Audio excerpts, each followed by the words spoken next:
We're starting a new segment here on Weather World called Coffee and Climate Conversation, and I'm thrilled to welcome Dr. Marisa Gervais. She's an associate professor of meteorology and atmospheric science here at Penn State. And Dr. Gervais, your background is climate dynamics. Can you tell us a little bit about how you got interested in that? Yeah, so I'm Canadian, and I did my undergrad at the University of Toronto, and I was actually going to study physics.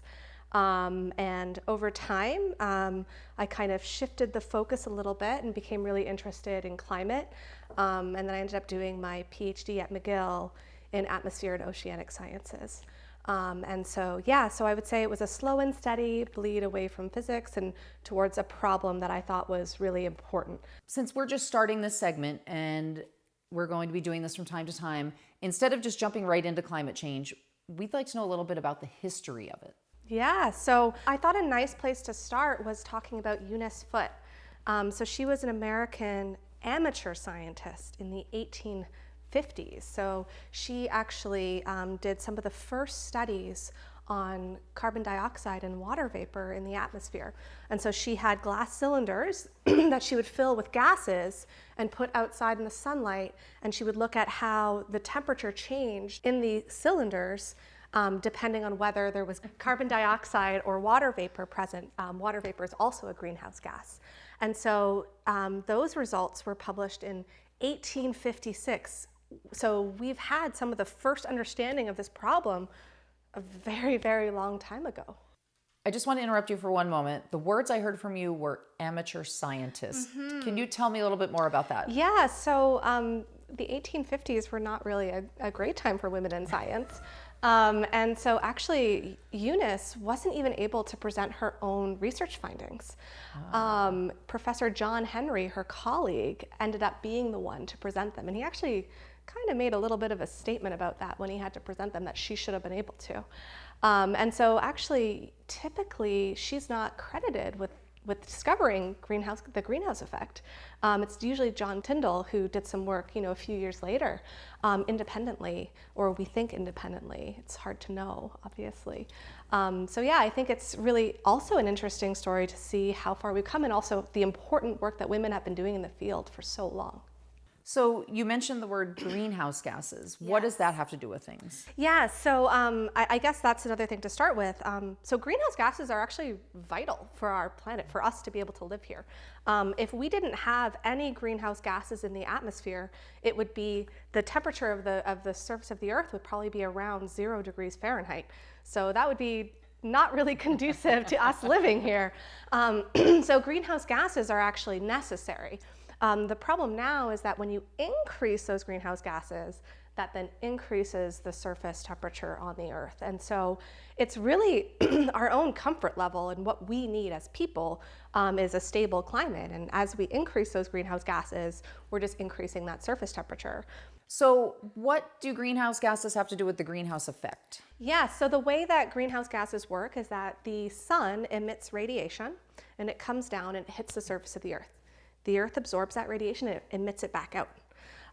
When it emits it back out, it can either go directly back into space, or if you have a layer of certain gases, greenhouse gases, including carbon dioxide, those absorb that radiation that the Earth is emitting and re-emit it back out. And so basically, that's sending more radiation back to us. And so the more carbon dioxide we have, the more we're going to emit back down. And so the more we have, the more carbon dioxide we emit into the atmosphere, the higher concentration we have, the more we're going to see the surface temperature of the Earth go up. So you just mentioned that temperatures are climbing. How do we know throughout the past, 100, 200 years that temperatures are actually going up? Yeah, so over that kind of timescale, when we have actually had instruments to measure this, we do have thermometers and different instruments, and more recently satellites that can measure temperature. So we can see that pretty robustly at this stage. And then kind of looking at this in terms of the whole context of the history of the entire planet over time, going way back in geological time, we also have proxy records. So we can look at tree rings, so they bore holes. Don't worry, the trees are fine. The trees will survive this. And we can use that to look at it.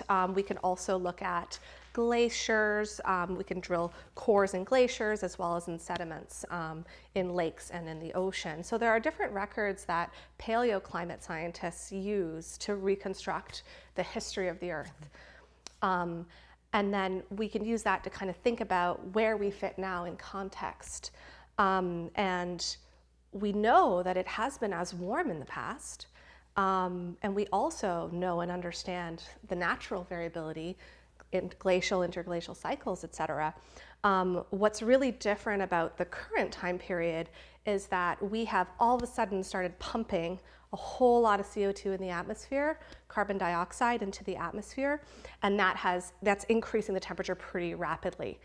We also have models where we can say, what would happen if we didn't pump in that carbon dioxide?